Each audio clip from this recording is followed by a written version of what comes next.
মাঝে মাঝে তো মনে হয়, মাঝে মাঝে আবার প্রশ্ন আসে মাথার মধ্যে টিং যে এটা কোথায় মনে হয় জানো, যখন আমি বুয়েটে চান্স পেয়েছি, আচ্ছা, তখন আমার মনে হয় আরে আমি কি সত্যি চান্স পেয়ে গেলাম, টিং কিভাবে চান্স পেলাম, বুঝছো? এটা আমার সবসময়, বিশেষ করে বুয়েটের ক্ষেত্রে আমার মনে হয়।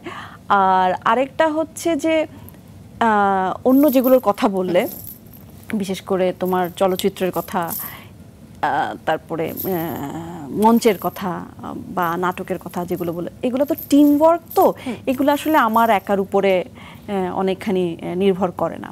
তবে আমি আমার একটা অর্জনকে আমি সব সময় হচ্ছে গিয়ে মনে করি যে না, এটা আমার একার অর্জন।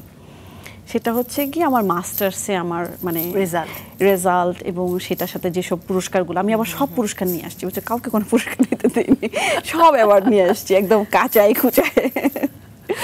তো ওইটা আমার কাছে মনে হয় যে না, এটা আমার একার অর্জন। বইটার তো আমি জানি আমার মা আমার পিছনে, কিন্তু ওইখানে তো আমি একদম একা। হ্যাঁ, এবং I had a little bit disturb life due to my personal, হ্যাঁ এরকম।